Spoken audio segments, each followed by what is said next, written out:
nossa proteção está no nome do Senhor, que fez o céu e a terra. Hoje nós vamos refletir sobre o Evangelho de São João, capítulo 2, versículos de 1 a 11, que fala justamente sobre o primeiro milagre de Jesus que aconteceu em Caná da Galileia durante uma boda. É assim: 3 dias depois, celebravam-se bodas em Caná da Galileia, e achava-se ali a mãe de Jesus. Também foram convidados Jesus e os seus discípulos. Como viesse a faltar vinho, a mãe de Jesus disse-lhe: eles já não têm vinho. Respondeu-lhe Jesus: mulher, isso compete a nós? Minha hora ainda não chegou. Disse então sua mãe aos serventes: fazei o que ele vos disser. Ora, achavam-se ali 6 talhas de pedra para as purificações dos judeus, que continham cada qual 2 ou 3 medidas. Jesus ordena-lhes: enchei as talhas de água. Eles encheram-nas até em cima. Tirai agora, disse-lhe Jesus, e levai ao chefe dos serventes. E levaram. Logo que o chefe dos serventes provou da água tornada vinho, não sabendo de onde era, se bem que o soubessem os serventes, pois tinham tirado a água, chamou o noivo e disse-lhe: é costume servir primeiro o vinho bom, e depois, quando os convidados já estão quase embriagados, servir o menos bom. Mas tu guardaste o vinho melhor até agora. Esse foi o primeiro milagre de Jesus. Realizou-o em Caná da Galileia. Manifestou a sua glória e os seus discípulos creram nele. Palavra do Senhor. Que as palavras do Evangelho sirvam para a nossa salvação. Para esta reflexão, nós precisaremos primeiro entender que o capítulo 2 é, obviamente, uma continuidade do capítulo 1, mas que São João torna tudo muito claro. No capítulo 1, Jesus vai dar início, então, à sua vida pública, e ele, então, conhece os seus discípulos. Né? Ele tem um encontro com os principais, com alguns dos seus discípulos. É por isso que o versículo 1 começa assim: 3 dias depois, celebravam-se bodas em Caná da Galileia. Veja que São João é meticuloso. Então, 3 dias depois, nos faz pensar: 3 dias. 3 dias depois da morte de Jesus, começa uma nova obra. 3 dias depois, celebrava-se bodas de Caná, em Caná da Galileia. Então, depois desse encontro com os discípulos, 3 dias depois, há uma festa de casamento. Celebrar as bodas é interessante para nós que estamos distante desses costumes e desse momento que foi há 2000 anos atrás. É importante nós sabermos que o casamento ele era acertado entre os pais dos noivos. E o que acontecia é que na data acertada, então acontecia o casamento. Muitas vezes os jovens não tinham condições nenhuma de tomar a vida, só os dois. Então voltavam, cada um para a casa de seus pais. Foi assim com a Virgem Maria. E então, quando pudessem juntos tocar a vida, quando então o jovem já podia ter condições plenas de cuidar de sua família, então é que acontecia então, a festa.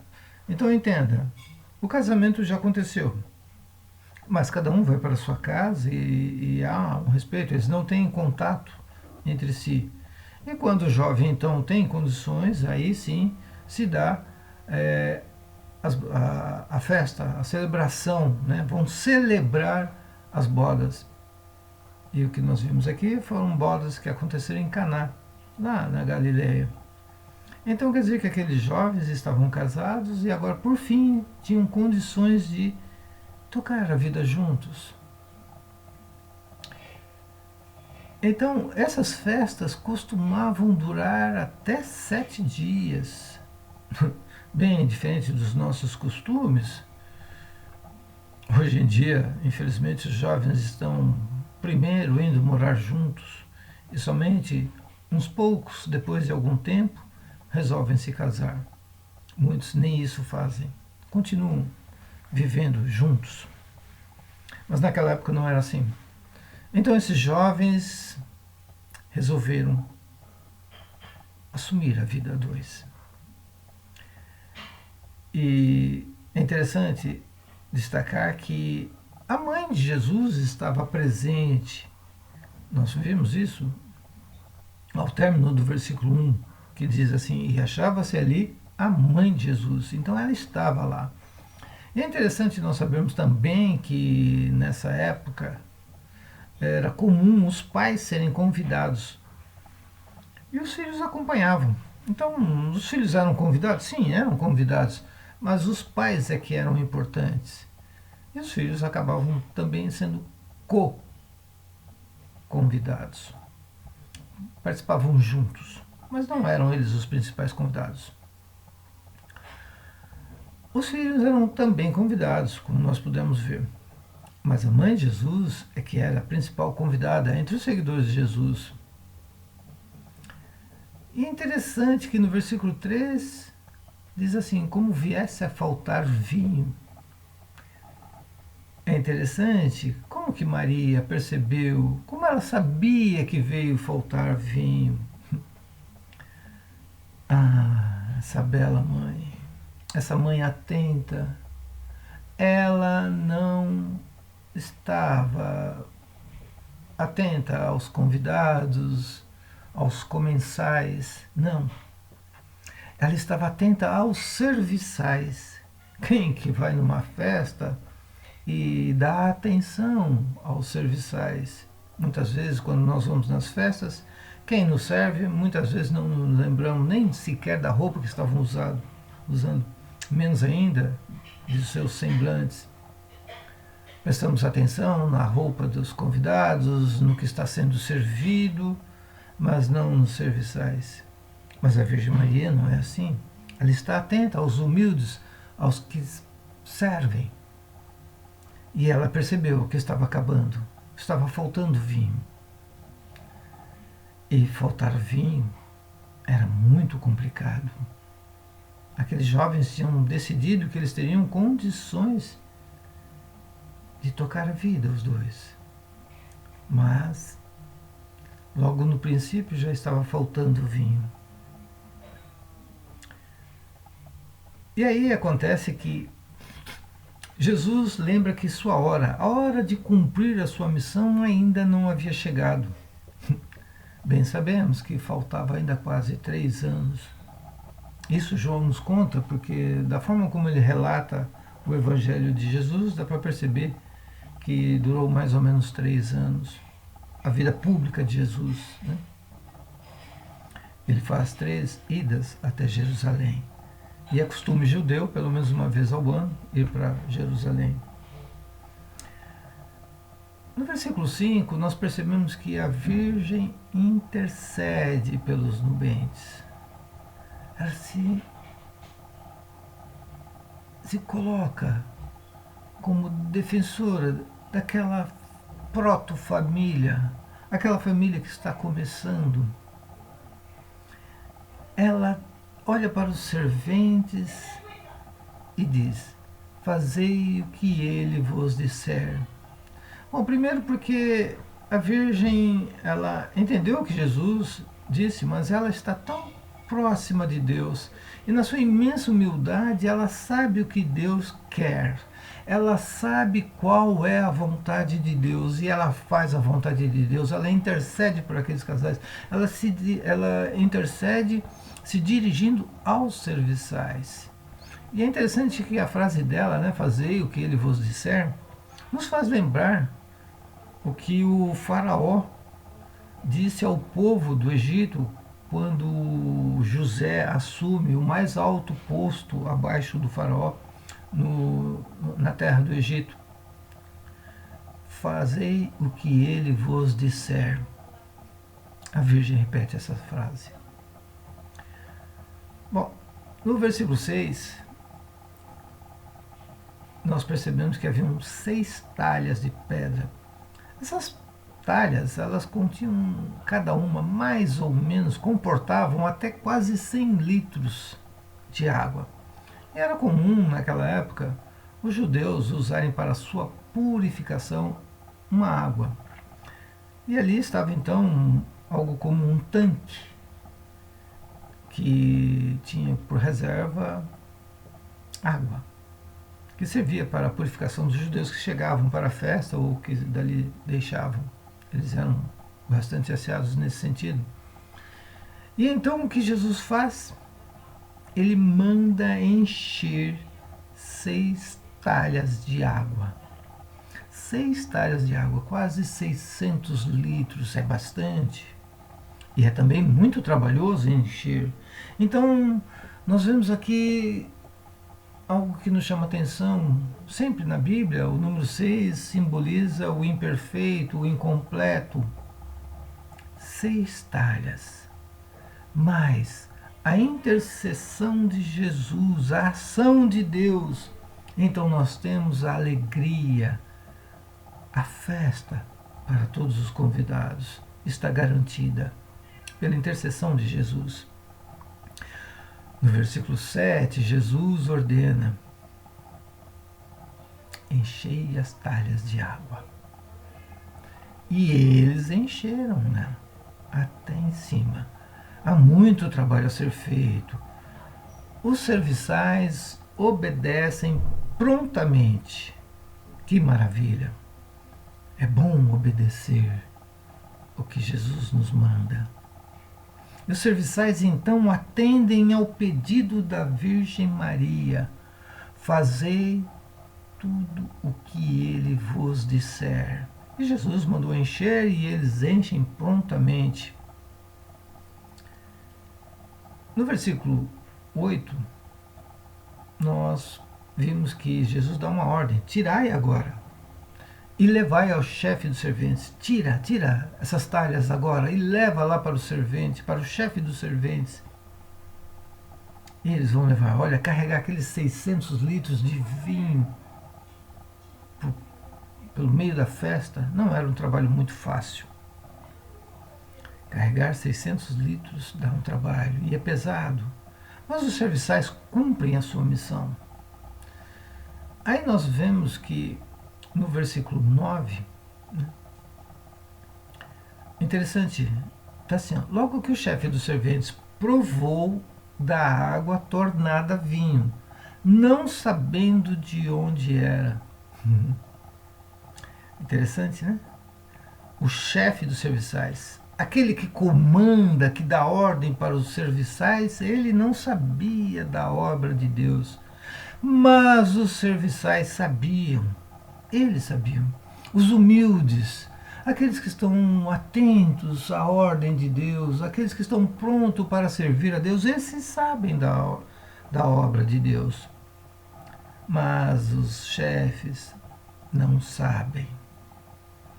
Talvez por isso hoje nós vemos aí prefeitos, governadores, deputados, senadores, presidentes, que muitas vezes não sabem da obra de Deus, mas os serviçais sabem, aqueles que estão prontos para servir a Deus. E nós vimos então que o chefe dos serviçais experimenta a obra de Jesus, ele vê e experimenta aquilo que lhe apresentaram. Não sabia de onde veio e se delicia. Ele diz assim no versículo 10, ele chama o noivo, né, no final do versículo 9, E no versículo 10 ele diz: é costume servir primeiro o vinho bom, e depois, quando os convidados já estão quase embriagados, servir o menos bom. Mas tu guardaste o vinho melhor até agora. Podemos concluir que o chefe dos serviçais,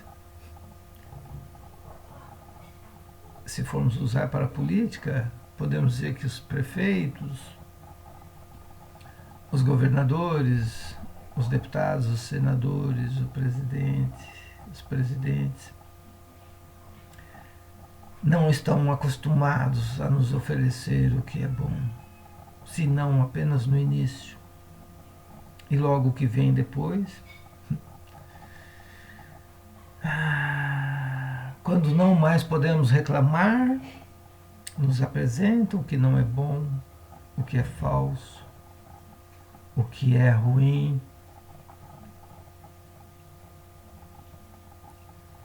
Precisamos que a obra de Deus aconteça para que o vinho bom seja continuamente oferecido para a alegria de nossas vidas que, afastadas de Deus, é muito sentida, mas não compreendida. Ao passo que quando estamos próximos de Deus, quando nos aproximamos, quando permitimos que Deus age em nossas vidas, então o nosso fardo fica mais leve, o vinho se torna mais doce.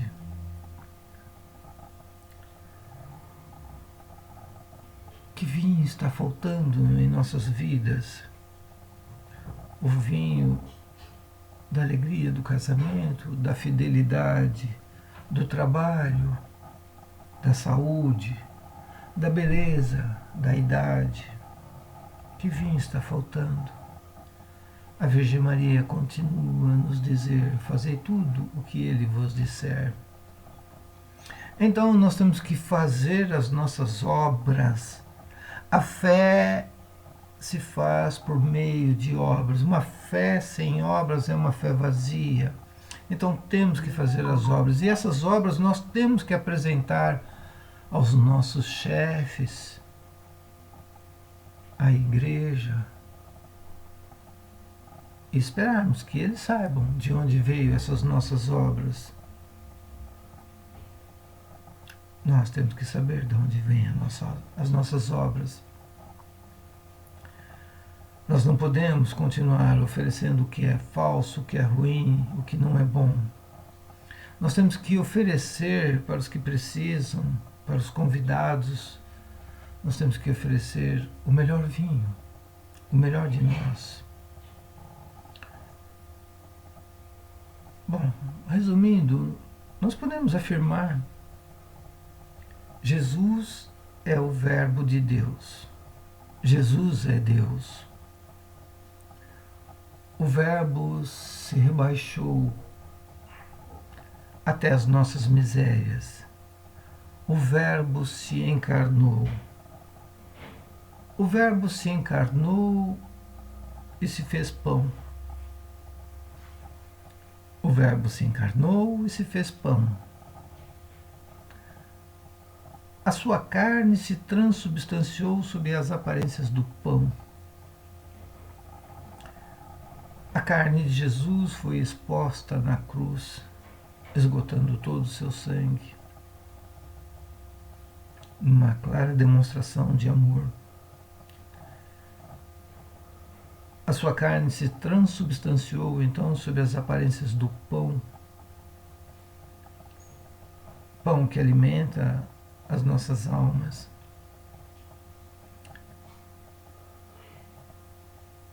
É este pão, a hóstia que sacia, não o nosso corpo, a nossa alma. Aquele sangue vertido na cruz para nós se transubstanciou sob as aparências do vinho. Sangue é vida. Vinho é alegria. Para a gente concluir este Evangelho, eu gostaria de lembrar que o primeiro milagre de Jesus se deu justamente nas bodas, festa de casamento. O casamento que já existia. Jesus, então, com essas atitudes, com o seu milagre, com a sua intercessão, com o seu olhar bondoso, piedoso, misericordioso, eleva o casamento que existia à condição de matrimônio, sacramento. O primeiro milagre de Jesus se dá num casamento. Jesus sabia a dificuldade que seria dos esposos manterem acesa a luz do amor, a chama do amor. Jesus sabia que os casais teriam muitas dificuldades em ser imagem e semelhança de Deus. Ele sabia que a ação demoníaca procuraria destruir as famílias. Jesus sabia de tudo isso e é por esta razão que seu primeiro milagre se dá justamente numa festa de casamento. Ele eleva a condição de sacramento. Podemos dizer, os jovens se conhecem, devem já se dar em casamento através da fidelidade. E essa fidelidade deve ser abençoada por Deus por meio do matrimônio. Faço então uma analogia agora. A Igreja e a Virgem Maria e a alma. Maria deu à luz Jesus, o nosso Salvador. Ela foi virgem e esposa. Virgem e esposa e fecunda, porque gerou Jesus. A Igreja precisa ser virgem, fiel aos ensinamentos de Cristo, fiel aos seus ensinamentos. A Igreja tem que ser virgem e tem que ser esposa, é a esposa de Cristo. A Igreja é a esposa de Cristo. E a Igreja tem que ser virgem, esposa e fecunda. Ela tem que produzir muitos filhos, filhos para Deus, muitas almas. Tem que apresentar a santidade como um caminho para a salvação. A nossa alma, ela precisa ser virgem. Estamos prometidos em casamento. Devemos ir ao encontro do nosso esposo. O esposo da alma é Jesus. A alma tem que ser virgem, tem que ser fiel, tem que ser esposa e também tem que ser fecunda, porque tem que produzir outros filhos para Deus. A alma tem que produzir frutos. A alma tem que ser aquela que vai produzir outras almas para o reino de Deus. Devemos nos lembrar que quando nós chegarmos ao céu, quando a nossa alma lá estiver, deveremos encontrar outras almas que nós ajudamos a chegar lá. E a melhor forma de fazermos isso são através de pequenos gestos de bondade. Um sorriso sincero, um bom conselho, a ajuda fraterna, o respeito, o exercício do amor verdadeiro. Mais do que o amor fraternal, mais do que o amor erótico, o amor que Deus tem por nós. Se nós nos amarmos a Deus sobre todas as coisas e amarmos a nós, aos outros, como a nós mesmos, então conseguiremos gerar frutos. E também poderemos um dia, com a graça de Deus e somente pela graça de Deus, participarmos das bodas do Cordeiro lá no céu. Eu vos falei em nome do Pai, do Filho e do Espírito Santo. Amém.